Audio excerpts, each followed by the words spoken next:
everybody that I interact with, I don't consider them my mentees and I'm the mentors. There's always something that I know I'm learning from the person I'm with, right? I always try to give something. And always, this is one of the mantras of Pear, give before you ask. So if you want something from somebody, don't ask at the first time. I mean, try to gain the right to do it. Welcome to the Smart Venture Podcast. We're here to bring you the latest and greatest from the Silicon Valley, where unicorns roam and innovation never sleeps.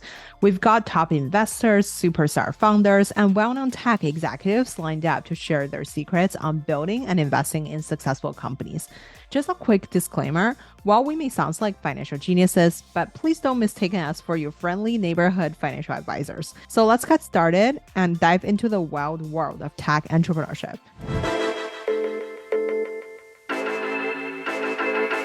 Our sponsor, Alumni Ventures, offers individual investors access to venture investing through its diversified, professional-grade venture portfolios. The company's funds have consistently outperformed public market equivalents with over $1.1 billion raised and invested in over 1,100 portfolio companies. They have a dedicated team of 50 full-time venture investors and were the #1 most active venture firm in the US in 2022 and #3 globally according to PitchBook. Investing in venture capital can help reduce the overall portfolio risk and increase the likelihood of stronger returns. To learn more, visit av.vc/grace, that's av.vc/grace, and schedule a call. Investors must be accredited. Please note that all financial investments involve risk. Past performance does not guarantee future results, and it is important to conduct your own research and seek professional advice before making any investment decisions. Now, please enjoy the show. Hi, Mar. Thank you so much for coming on the show today. Thank you. Thank you for having me, Grace. So exciting to be here. Congratulations on being on the Midas List again. Well, thank you so much. I appreciate it. You are embarrassing. Why is it embarrassing? I feel like you're such a boss. Like, I feel like you have accomplished so much as an international student myself. Like, I just really look up to you as a person as well as a leader. And I just feel like you accomplished literally all my dreams. So I'm such a fangirl today. Well, thank you. I always feel I'm at zero. Honestly, this job in venture, you know, we don't sell a product, we sell a service. And I'm always, every day for me is day zero. I have to go out there and find the next great company. To start the show, I would love to give the audience a little bit of your background. So you were born in Barcelona, Spain, and then you were always been a math kid and you love soccer. In 1995, you came to Stanford to pursue your Ph.D. And then after school, you started your first company. And then you later on, you started 2 other companies, and then you started this fund. So to start the show, I feel some of the influence I've seen you talk about in other shows are something for example, your father is a professor, and then basically his impact in you, as well as later on, you learn a lot from your internship. There's a mentor that kind of guided you under his wing. And then later on in venture, Catherine Gold, there's other mentors that you've been took you under their wing. It sounds although it sounds like a really successful Cinderella story and basically career-wise, but I would love for you to share with us more about in your own journey, what are something that really impacted you early on in your career? Yeah, I think like you said, I've been very fortunate to come to the US from Spain. I'm very grateful to the US. There's just a country where you can come as something, reinvent yourself and be very successful. So I think, I'm very grateful. Along my journey, I've also been very fortunate to be surrounded by great people. I don't think life is a solo sport. You're part of a team and you really want your coaches and your team members to be with you. So I think there's always something we can learn from somebody, right? And, and there's always something we can do for somebody to help them out. And that's how I live my life every day, which, it's helped me. I think, like you mentioned, I'm an electrical engineering by training. And my first job was as a circuit designer at a company called Linear Tech. I was the first woman in the engineering team, even though they were public company. It was a long time ago.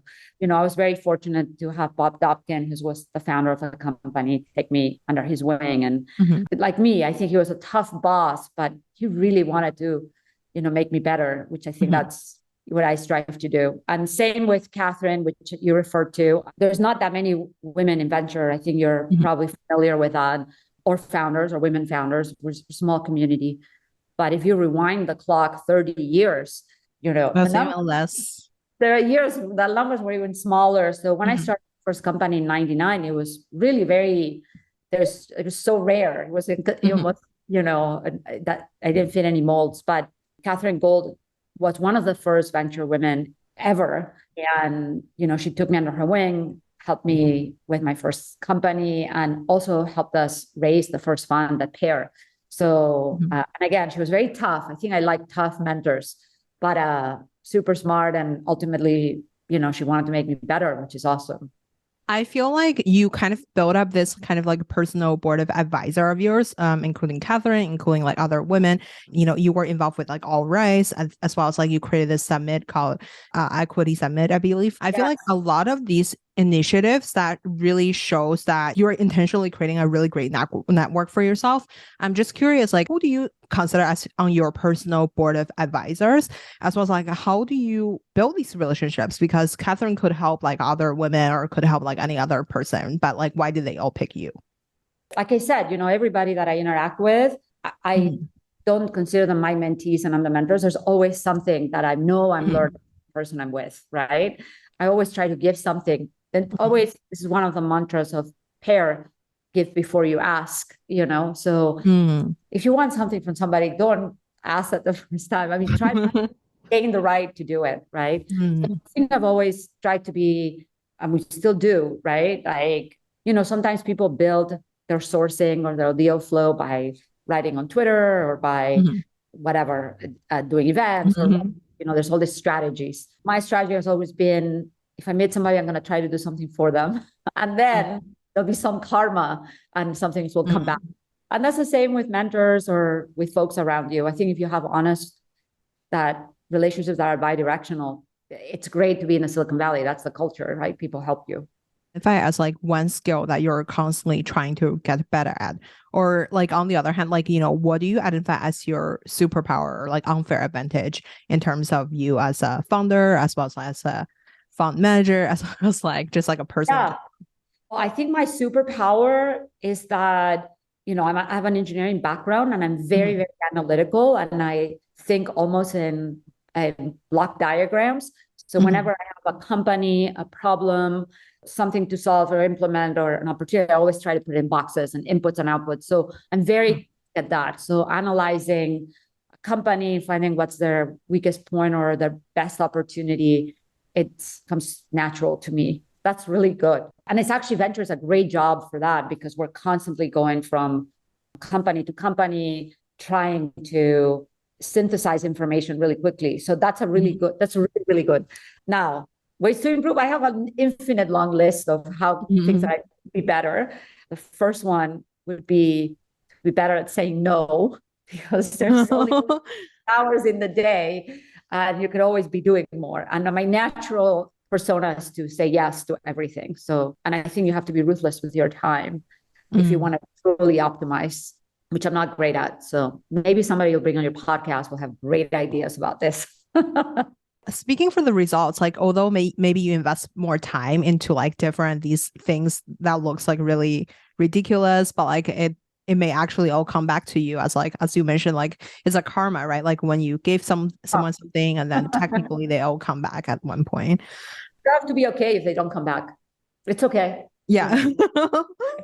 Basically, I listened to your Stanford ETL talk, and then there was like, you refer like a John Donahoe quote, like people ask him like, why is he more successful? Because he said he just wanted more than like a lot of other people.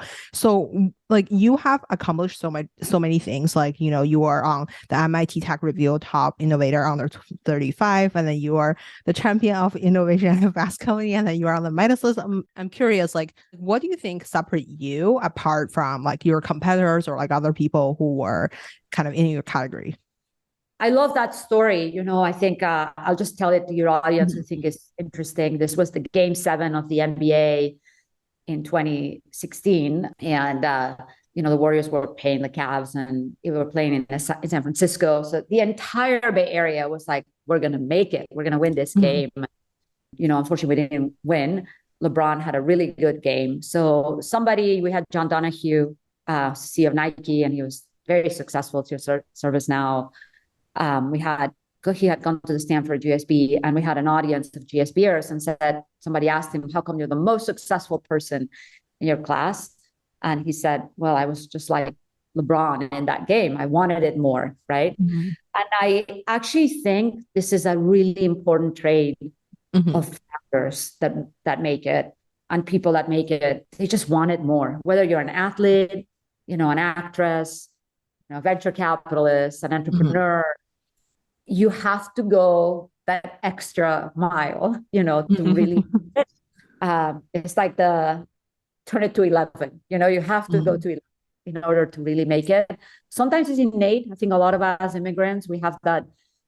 I have to prove it. Sometimes it comes to our childhood, like what is it in them that they have to actually get there? But everybody has different reasons about what motivates them. But I find that it's really critical. I absolutely have that. I don't know exactly why. I think if you ask my team, they'll tell you I work super hard. And I think if you want to be the best, you want to be an Olympic athlete, and you can't do it without that extra knot, of work. Before we jump into the entrepreneurial journey, as well as specifically how you run your fund, I'm just curious, overall, since when you started entering the venture scene, when, your co-founder invited you to Cuba Cafe to view these deals every single day, so to now, you are running this super successful fund and one of the top early stage fund of all time. So what are some qualities that you feel make a good venture fund? And, from that point, when you started, you did not really, you made one investment, your co-founder made 100 investment or something. And then you kind of did not know what's going on. And your mentor kind of took you under her wing. But how do you kind of figure out things from that time to now? What do you feel makes a good fund, as well as how do you navigate your career throughout your venture journey? Started Pear with my partner, Pejman Nuzad. In 2013, he had been an angel investor for many, many years. And I had just been a founder. So he approached me and said, Mar, let's do this fund. I want to rent a home in Palo Alto and people, and I want you to do it with me. And I said, oh my gosh, you're crazy. I've never invested. Why do you want me? And a house sounds like double crazy. So he didn't give up for 4 years. And, we started doing angel investing in Cuba. And after maybe I would go an hour a day at the beginning, and then I was there every day for 8 hours. So I said, fine, you win, let's go do this fund. But the origins of the fund are truly based on the original idea from Pejman and how he had done his angel investments. He wanted this home. So he wanted a place where founders could be. And he really wanted to partner with me, but he wanted to help the founders, right? So that was the ethos of the fund. There are many funds out there, and there are many models that work. So you could be a Benchmark and you could be a Sequoia, and both are amazingly successful, or an Andreessen, right? And they're all different and they're all successful, right? As long as you have a clear vision for your fund and everybody in the fund is aligned with that vision, then you can move really fast, like a company, right? There's many different types of companies, there's many cultures, but you need everybody in that organization to be fully committed. We have our values in our website. And for us, for Pear, when Pejman and I started, we had the same values. We really wanted to build something for the long term. I don't consider Pear a fund, it's a company. And we want this company to exist beyond the two of us for the next 100 years. So that's really important. Every decision that we make is long term. The second, like I was saying, is the give before you ask. And that's really important to all of us at Pear. And the last one is a little bit of how, there's a few, but the third one, and it's how we run Pear. We're very collaborative. So in many firms, it doesn't work that way. If you have 5 partners and each partner does his or her companies, you can move really fast because you have 5 people moving in parallel. And here we're very collaborative. So a company may be touched by 6 people on the way in and on during the company, right? I believe it makes our decisions stronger, and I believe it makes our company stronger, but it's definitely not as efficient. But as a team, I believe we end up with better results, which leads me to the last thing, which is how do you build this fund? Venture capital is a partnership by default. So it's the same as a company. If you are an engineer and you start a company and you hire, your first hires are 5 other people that look like you and know the same as you, you're probably not optimizing for the best success of the company.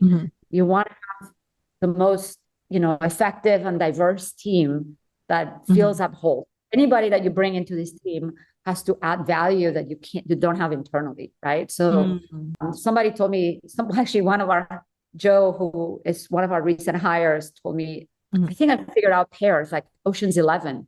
Everybody has a superpower, but everybody works like a team. And that's really the way to describe us. That's the way we built Pear. It's not the way everybody builds a firm. And I don't believe it's the only way to build a firm, but that's our way. So speaking of building the firm, like I'm thinking there's like about like 4 jobs through my venture career. So like I figured there's like 4 jobs like for like the managing partner of a fund. So like essentially we have to figure out like what's like the unique advantage in terms of sourcing. And then there's like the analytical part, like something that you're really good at, like, analyzing if this is a really good market or like really good company to be investing in. And then there's like the helping, or like basically after you invest in them, you have to help them to grow. And then there's like raising funding as a fund.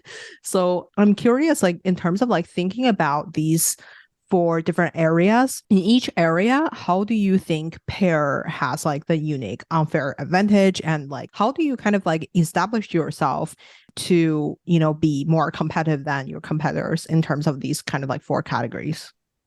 Yeah, that's a really good question. And I think everybody that runs a fund is probably asking those same questions. But for us, traditional sourcing and venture is you hang out with, you work at some firms, you get deal flow from that company, or you hang out with friends and so on. I think it's today so competitive that people need to have very intentional sourcing mechanisms that I consider them like products. You're building a sales team. Sourcing is like a sales I think you can read it on our website, but we have special programs, for example, to source from universities, called that Pear Door.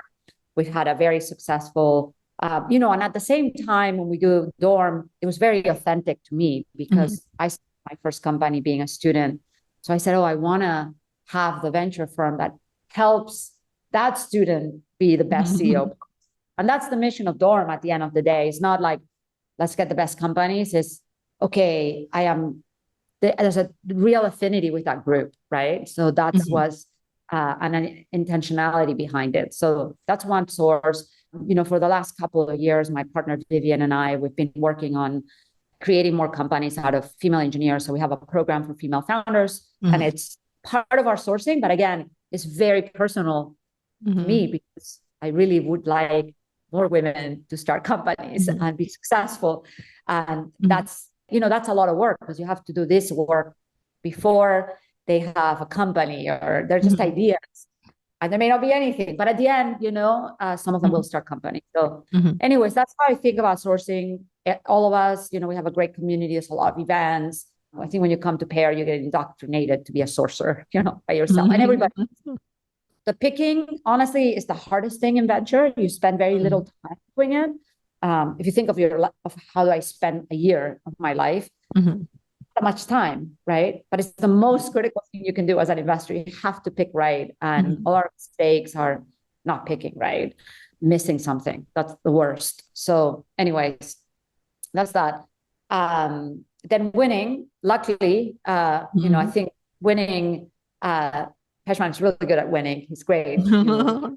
But, and again, the whole partnership gets involved when we want to win a certain company. But, winning is a sales exercise, and you can use but it doesn't just, it has to be authentic. Founders should do references and they should talk to your founders.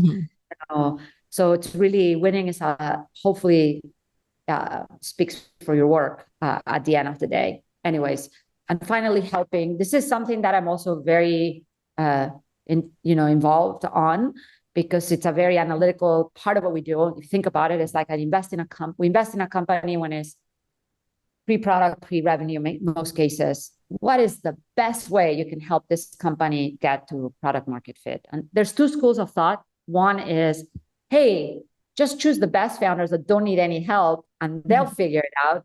And the other one is, hey, I provide some value. We do the second one. And I do believe that there are founders that don't need any help. Absolutely, they exist. But the vast majority of humans need some help at some point, right?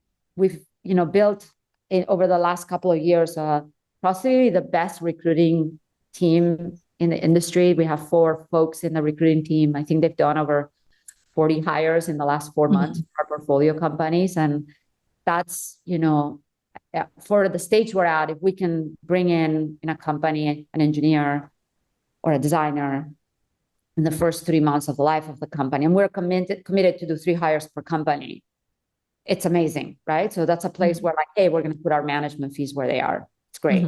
The second is, hey, once the company has a product, the next thing entrepreneurs want is customers. They just want to be acquisition. It is the hardest thing in any company, is to figure out acquisition. So my partner Pepe is leading that group, and we're actually going to build it up over the next couple of years about helping our companies acquire customers more efficiently. So that's very exciting. And finally, what our companies need is more money, right? So I personally run the Series A bootcamp, and we work with our companies to get them ready to get there. So anyways, that's where we spend our time. And I love that part of my job, the helping side. I'm curious, like in terms of like fundraising for your own fund, you've also created Equity Summit, and then there's you are also actively in a way helping other female GPs to get venture funding. I'm curious, in terms of fundraising, what is your experience as a female, as well as when you first started, it looks like a very different climate than now. Now there's so many solo GP out there. Everybody's raising funding on Twitter. When you first started, you guys were, you both are new, as well as you both were immigrant, and then it was first time you guys were kind of fundraising together. How was that journey for you, as well as how did you kind of figure out what to do? Because it's hard. Yeah, it's really, I think even today, if you go online and you say how to raise a seed round, your family, there's a lot of answers on the web. There's very little information on how to raise your first venture fund. It's kind of secret and obscure. And I think the LP side is where venture was years ago. You didn't even have a website where they had to promote themselves, right? So I was very obscure. At the end of the day, raising a fund is it's sales. It's sales. You're selling, when you raise money for a company, you're selling shares. But when you're raising money for a fund, you're selling your product, which is, hey, believe in me, I have a way of making you more money than you would give it to somebody else, right? So I'm a great manager for this asset. And the investor, the LP, which is the folks that give us money, they have to believe that there's some edge that you have that gives you the right to say that. So the same way we are always looking for what's the entrepreneur's insight, the LP is asking, what is this GP or this manager's insight? What do they have, right? And they're asset allocators. Sometimes we forget these people are trying to build a balanced portfolio. So if they have, 10 seed managers and 1 growth manager, they probably don't want another seed manager, even if you're the best seed manager. So you have to really understand that. I think when we started fundraising in 2013, it doesn't seem it's 10 years ago, but seed was not a category that the LPs considered as an asset. So they were still trying to figure out, what is our seed strategy? Should we do seed investing? That was some of the questions that we would get when we go raise money. So many people in our first fund, many of the endowments and so on, they didn't have it. I would tell you also that Pejman and I were very rookie mistakes. these people are very traditional. And the first presentation that we did, we use a software called Prezi for anybody that's yeah. I totally know Prezi. That gives us all our age. So I don't really know if anyone still use it, but I don't know. I'm a fan. I'm a fan of it. Like it was kind of like a thinking tree-ish thing. Yes. Yeah. Anyways, it was really cool. And of course, we would send these prezzies out to these endowments and they'd be, whoa, what is this? This is so different. So I think, it was a mistake. We should have sent a classic report.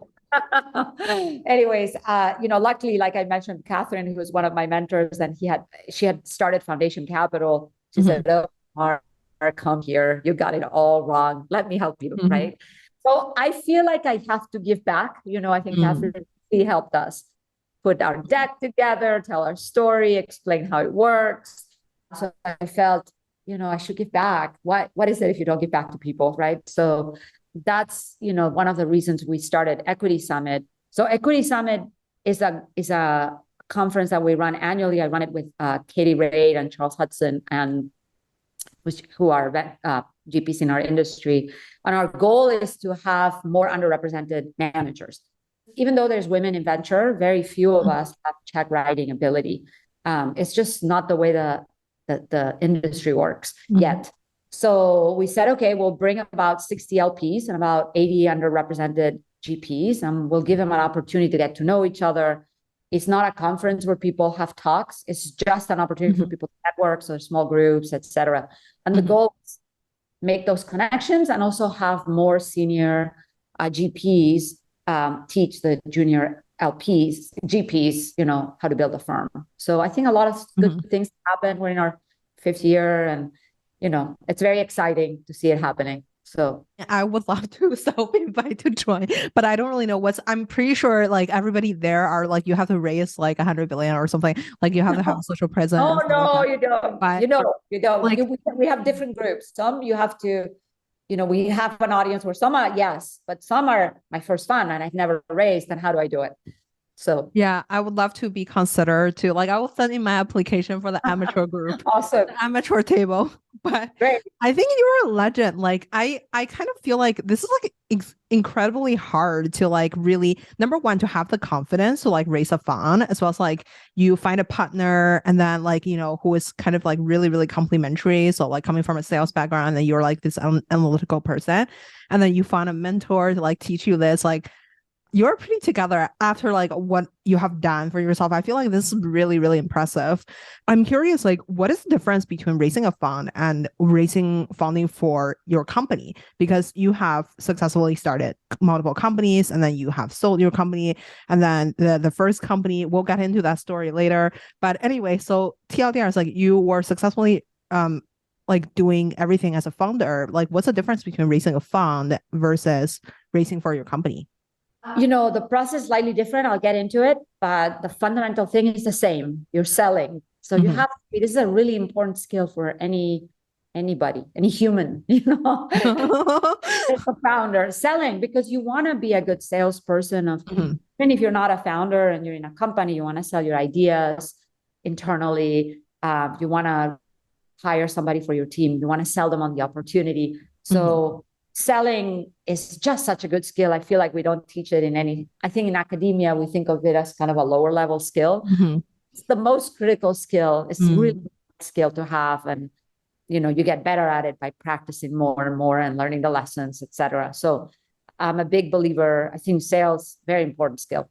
Same for fundraising, right? It's a sales job. So you need a pipeline. If you're trying to raise, it's a pipeline opportunity. How many people? And then it's not like, hey, I'm going to go talk to 100 people at once and let's just see what happens. You really need to cohort your pipeline and actually try to understand, what do I learn from each interaction, right? So you first interact, you go talk to one person or one customer. This happens with our companies as well. First person you go and talk about your product, you're like, oh my gosh, you got it all wrong. Then your next step, maybe 3 customers, and you're still iterating, right? Same with your fundraising, whether it's a fund or is a company, I never, founders are always like, just give me 20 intros at once. I really try to say, no, I want you to talk to 3 people first. And I want us to hear what they have to say, because I think we'll learn something, and then we're going to iterate on our deck, and then we're going to be so much better when we go out and talk to the next 17 people. So it's very important to manage your pipeline in a very intentional and way where you're learning at every step of the way, right? Even myself, I've done so many fundraisings with companies. I still learn something when one of my companies goes through this process. So same with fund. When Pejman and I started the first fund, the first time we pitched to somebody, I had no idea what we were talking about or the questions they would ask. By the time you do 10 LP meetings, you're like, okay, I got it. I know what they're asking. I know what buttons they have. I know how to structure it. I know, how to change my deck. Anyways, you get your sense, right? So you are, you can be very good at that. What is the difference between a fund and a company? Is that in a company, once you find a lead investor, it's the hard to find. A lead investor is really, really hard.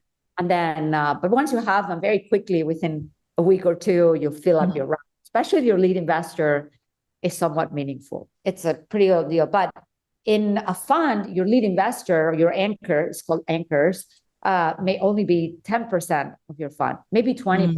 I've heard 30% in some cases. But think about lead investor in a company.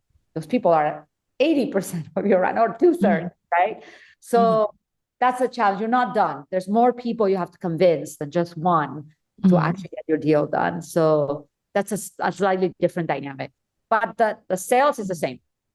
I'm curious, like, if I was like doing like a DoorDash type of company, like a successful company, how many people do I actually have to pitch? Because, it sounds like on the internet, there's people saying I pitch 800 investor, and then the last investor invested in us, and then we become, Thumbtack or something. What does that journey look like for, the top company that you have invested in?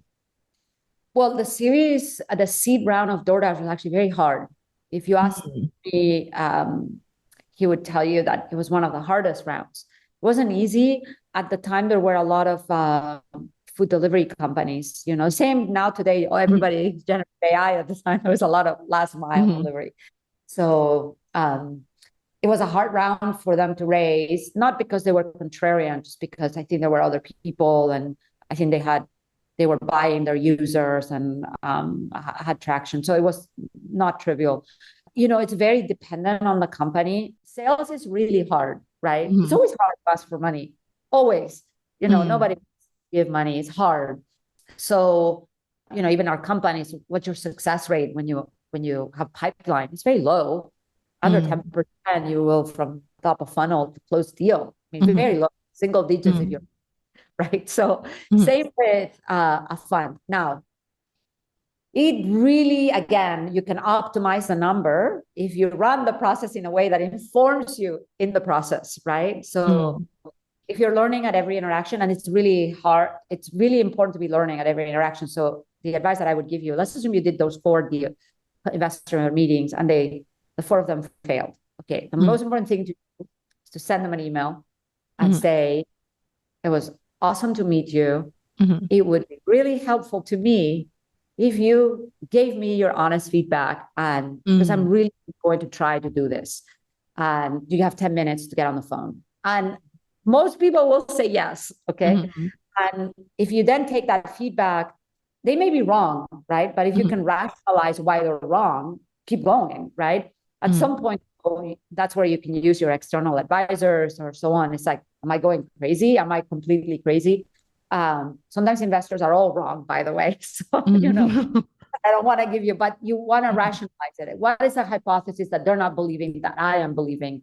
And, am I right or are they wrong? You have to make that conclusion, but you have to distill that from all those initial conversations. That's what I would say. Think of it as a learning exercise, not, and it takes, a little bit of time. Totally. I'm literally taking notes. I had a company now that I think talked to 50, I don't know, 50 funds, and they just closed and they're very happy. But some people, within 10, they're done, right? So it just really depends. Thank you so much. This is actually really helpful because yeah, like I feel like taking feedback and then like actually asking how people think. I guess I was really afraid of like what if people think just my idea is just so dumb. But yeah, like people were saying like there was no money in the media space. I have like chat with the media veterans before, and then like people were just like in the sentiment just seems like it was a really young Yeah. market. And then Okay, I but don't buy. yeah, you don't buy it. I will tell you. I mean, media is hard, Hmm. but everybody consumes media. Do you Hmm. know? I mean, how much media do people consume? If we saw a graph, it's probably going up to the right over time. Hmm. Yeah, I'm Hmm. pretty sure. So there's some opportunities to make money, right? I mean, and there's been some successes in the last, in the last decade. I actually remember listening to the YC pitch of the Athletic and thinking this could be good. Hmm. I should have, you know, uh, so They there's sold for opportunity. 550 million. Yeah. Yeah. I mean, I'm saying that, Mhm. is it easy? No, but there are opportunities for sure because people like and consume media. Yeah, totally. What like so like let's say if you and I are starting a company today, like what would be your like strategy to like go from like us turning an idea into a successful fundraising round, at least for the seed round? Yeah, I would tell you, you really need to know the customer or the opportunity, right? Mhm. So I have this theory of the no free lunch theory. So, Mhm. um, for example, let's assume you, Grace, wants to start a company in media. Mhm. I would say, wow, Grace is the right person. She's been doing media for a few Mhm. years. She's been Mhm. trying to promote podcasts. She really understands it. So if Grace came to me and said, Mar, I have this opportunity. I know this is broken and I can do it. I'd be like, okay, well, she knows the customer because she is the customer, Mhm. right? That would be good. That's the best founders, right? They are so close to the problem that they've lived the problem. And if you ask investors, they like those type of founders. The next, how do you replicate that? How do you, as a founder, how do you get to that level of knowledge of the customer if you're not the Mhm. customer? Some people, maybe your assistant works with you. It's like I worked with Grace for a year. And I Mhm. kind of understand. Maybe she doesn't know as much as you, but she gets it. She works somewhere. Sometimes people don't work on media, but they like media. And they said, I'm just going to interview a bunch of people in media, right? And they'll Mhm. do customer interviews. They do that in my class. And they're really trying to fill that void of, Mhm. I'm really trying to understand what are the opportunities or problems for that specific industry or that specific Mhm. customer, right? One thing I will tell people is like, go spend a day with your customer, right? So if you can't work for Grace, offer to work for free with her for a day and see Mhm. what you, for a week and see what you learn. So the main thing I would tell us if we were going to start a company is like, what right do we have? Do we have any information? And if not, let's go figure out how to find that information so we can have some valuable insights behind it.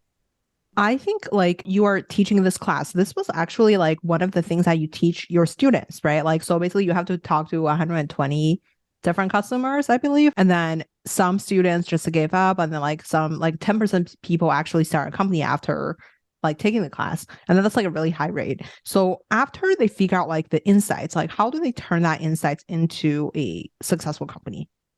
I want to say maybe one more thing. One of the things that I would Mhm. say, they definitely 100 interviews.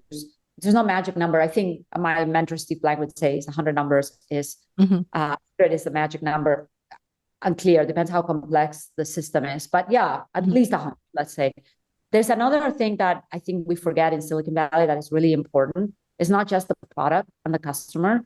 If you want to build a venture company, you also want to be an expert at the or really understand the industry or the market opportunities. The market is really Mhm. important, not just the customer. So, I tell my founders and my student founders, even they're engineers. I said, you can be as good as an analyst, investment Mhm. banking analyst, go find that sector and understand Mhm. like what is the space in the market. So both axes are important before you start anything. I think your question was, okay, once you've done those two things and you're like, okay, there's an opportunity to build a company here. Where do I fail? Well, if you just do the interviews, sometimes people fail because they found people that have that problem. The market is small. So then it's a venture backable company. You can find 100 people or 200 that have 1,000 that may buy your product. They may not pay enough. It's a small market. It's not, you can build a company, but it's not a venture backable company, right? So that's one.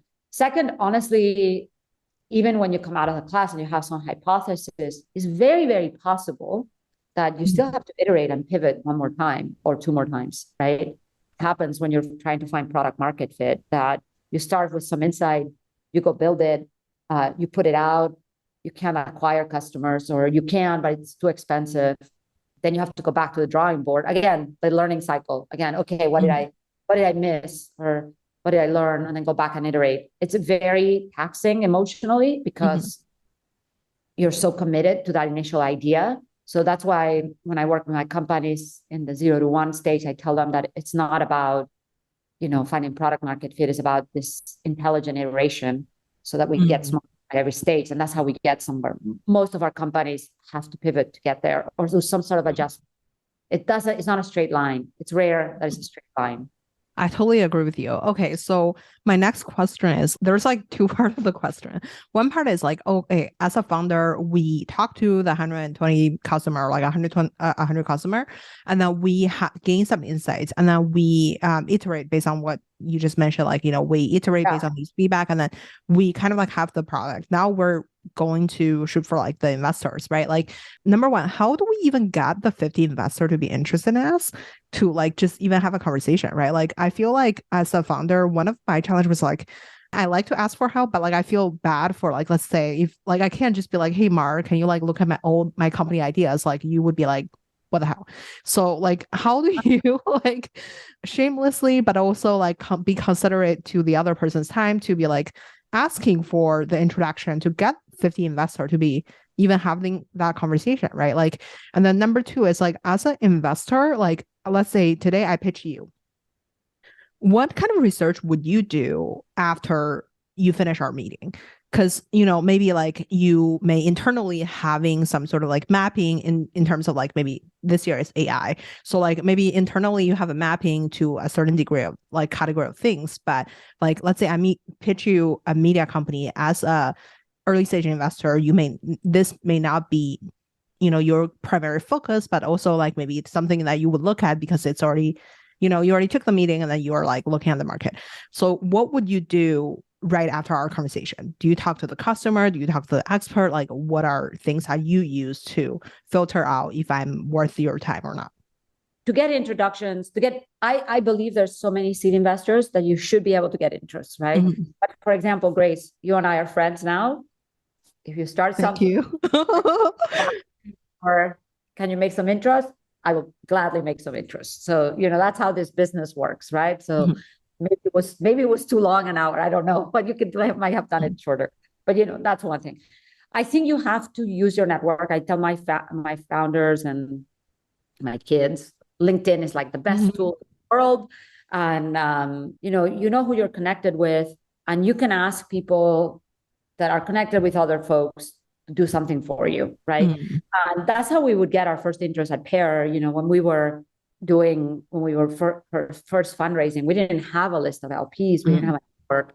So it's like, how do we even go about it? It's like, okay, who do we know that knows somebody? And we would say, hey, Peshman and I had been working for a while, so at least we had friends. It's like, can you make introduction to 2 or 3 people, right? And we would make it really easy for them to make the introduction. So you write the emails from them. Everything should be ready to go because you want to minimize their effort, right? And then once you do that, please send them a thank you. And I like to write thank you notes by hand, whatever, something that is like, thank you, right? It's meaningful that you have to put your network out there for me, but you have to do that. You also have to, so I think, it's a low hit rate if you cold email 50 people. One of my best companies hasn't been, I'm not sure if it's been announced yet, but it was a cold inbound to me. And the founder, who's a woman, just on her research on me, and it was a very personalized message, short bullet points. I was like, okay, I'll take the meeting, The hit rate is lower, but it's still, I think if you're a founder and you don't have those connections, you still should do it. That's what I would say. So that's that. Now, once you have the meeting, what happens behind the scenes? I think it really depends on what investor you have in front of, you know, Mhm. in front of you for the meeting. At Pear, we are not necessarily thesis driven. So we don't have a Mhm. map, the Mhm. AI world. Yeah, we have one, but it's not like we have a map and then every month, and it's like, where are flags? Do we have somebody here? We're not thesis driven, we're founder driven. So Mhm. for us, founder is the most important thing we're trying to diligence, right? So, my partner Peshman, and that's one of the things I've learned in the first few years of doing Pear is really how to get to know founders at the very deeply. That's the most important. Mhm. And can you detect from short conversation and from a longer conversation, what type of people they are, and do I want to work with them? And can they actually, like, how do they function under stress? And can they articulate a market? Can they analyze things? Would I work for them? Would be able to hire people? All these questions is what we're trying to figure out, because we know that they may come with a really valid insight. And we already know that more than 50% is the wrong insight, so you spend a lot of time on the inside, Mhm. you fail at our stage, you fail. It's not the same at growth, right? At growth, you're looking at what are your numbers, what are your metrics, you're putting a lot of money at a high valuation, and it's a different analysis. We're analyzing, can people, really make it through the valley of death valley of product market fit. Mhm. That's where you're really, so I would be doing research on you, check personal references, look what's on online, try to understand more about that person. That's what I would be doing. And I would have a conversation with you about your vision. So hopefully, the founders we back, we really want to believe their vision. Okay, so you also said this in an interview that like, the best founder have really clear vision on like how they get to like $1 billion, like $10 billion, something like that. So in terms of that type of ambition, how do you do due diligence when that happen? Like besides, like, you hear their vision, it's kind of like clear. And then when you do due diligence, like on, let's say me or like some other people, what are things that you're trying to look for? And like, from my personal investing experience, like I think it's impossible to tell. Like even just like among my friends, like I came to Silicon Valley in 2014. A lot of my friends actually started like really successful companies. Like some went into $1 billion companies. But if you ask me to invest in any person's company, I may not really pick the people who sold their company like for like $1 billion, right? Like, so I cannot tell, like, from an early age, even like just by hanging out with them every week to tell like who is the best founder. What are some qualities that do you kind of like trying to filter these founders? Yeah. First of all, it's really hard to pick great founders. I think at Pear, that's our secret sauce, being better Mhm. average on choosing founders. But we still make mistakes and miss great people. We don't talk about our mistakes, but we make mistakes all the time. Okay. So that's so people know there's lots of mistakes. I just think we're better than the average person Mhm. at choosing seed founders. And again, everybody has a different taste. The taste of Pear is not the same as the taste of another firm or another firm, Mhm. right? We look for special people. My partner Peshman says that describing a good founder is like describing a good wine. You really Mhm. can't put it into words, but if you've had good wine, you really know. And I think that's part of it. So, when you work with people like Tony or like Helmy or Josh or whatever, they're like, you get it. That's that they operate at a different level. To your answer, for example, a lot of people come here. Every pitch I have has Mhm. a slide that says the market is some mega billion. Okay, Mhm. every pitch. But the way the founder articulates how they came up with that number, why do they believe that number? That's what differentiates a good founder to little founder. So it's really those small details that we're actually trying to look, Mhm. we look for, right? We're trying to look for some meat behind that big slide on the market. How deeply do you know that market really, Mhm. right? So you need to spend time with a founder asking that second and third order question. And a founder that is not very deep into market might be like, oh, I'm exaggerating, but I looked at some research report and it said this much, so that's why I did it. The greatest founder would be like, listen, I've been, whatever, I talk to all these people. I know they're willing to pay that much. I know my competitors are pricing here, and I know I can do this. They are like, they have looked at it from 50 different angles, and they're convinced that that is the big market, right? So yeah, anyways, that's your answer about the market. It's all details. Everything is detail, even how you answer any question. We're trying to understand how you will survive under pressure. After we figure out the market, and then like after these founder approaching you guys, like you guys decided to invest, like what are something that, like besides like, helping them hiring people, as well as like helping them with strategies, like let's say like a DoorDash come to you guys, like what are things that a really good company typically ask for help? And like, how do you feel like throughout helping them that like it would accelerate their growth? I guess like what kind of question would they have after? No, the main things that people ask for are hiring, customer intros, and investor intros at the end. Those are the main things. When you raise money at the beginning, when you're raising money, you feel so happy, nothing could go wrong. So you just ask, you think, I'm going to be able to hire, I'm going to be able to raise money. I just want, just make me some customer intros. I don't even need help with sales. I'll be able to close the customers. Right? That's the first time founder. Because it's great because they're so optimistic. Now, when they start in the grind, they realize, 50 things are going wrong. So, or not 50, or maybe 10. I think the thing that they need the most is just somebody to say it's okay. And when there's a problem, I've seen this problem 50 times. These are the strategies that we have to solve it. And I'm going to work with you to help you solve it. So just being there and providing, solutions and sitting down at the table to come up with a solution to the problems that they have. That's the most important function that we do, right? And it's very unappreciated because at the time of fundraising, you don't think you could ever have a problem.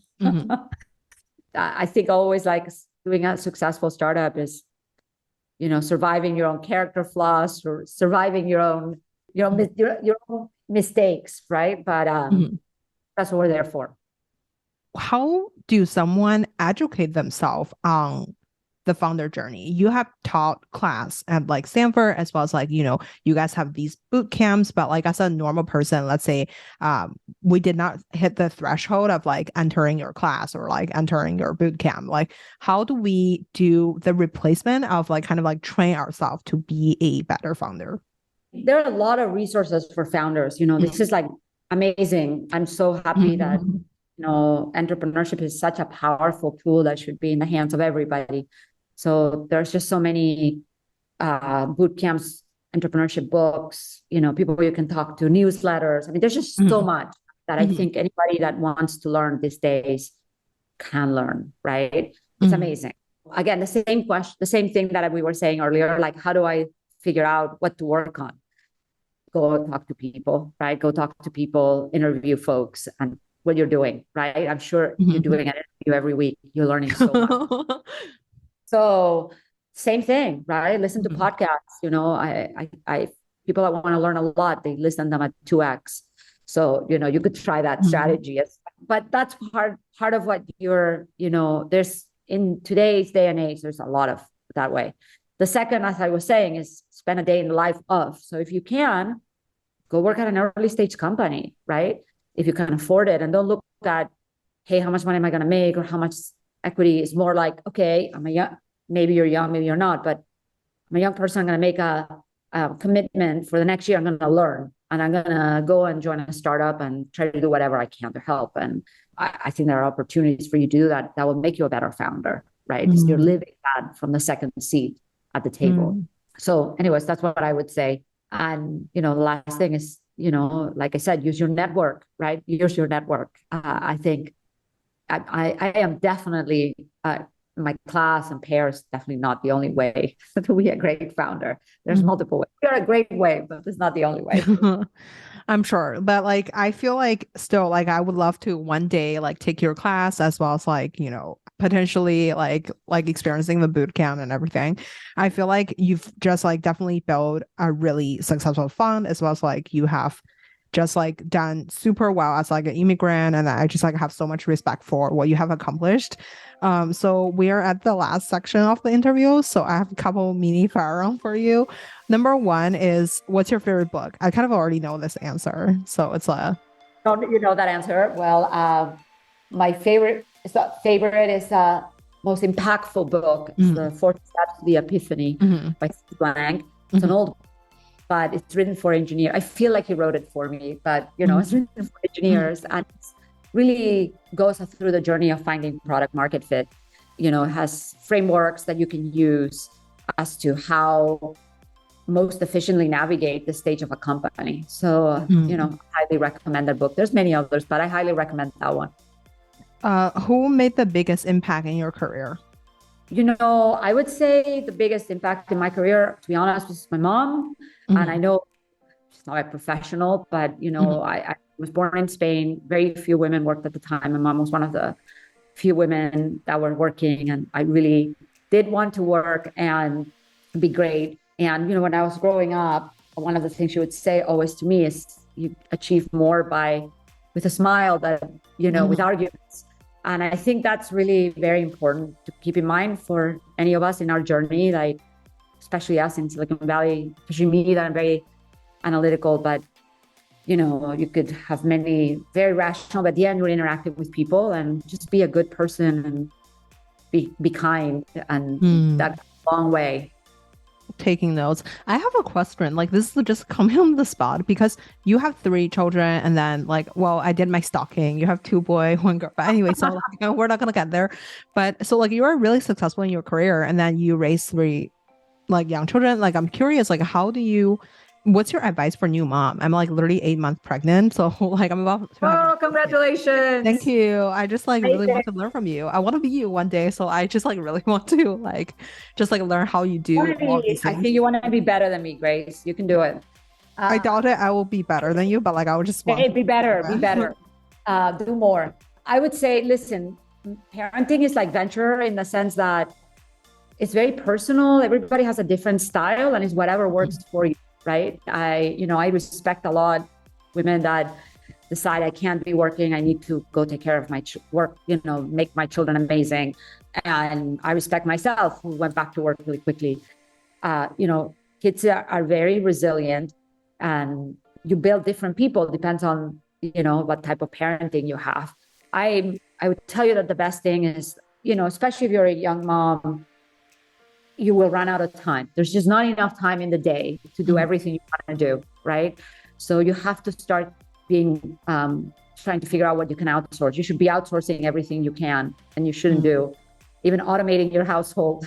It's like, do I really need to, right now we have Instacart, but do we really need to buy groceries? At the time we didn't. I said, okay, we'll have somebody do that. Do I do whatever it is that you don't go to work and not work? You're super efficient at work, right? You're gonna get done because you want to go home and take care of your kids. So buy time. That's what I would say. Spend your money buying that time. And it's very critical at the beginning, in the first few years. And then your kids don't want you. Love it. That's a great advice. Who would you invite to your dinner party?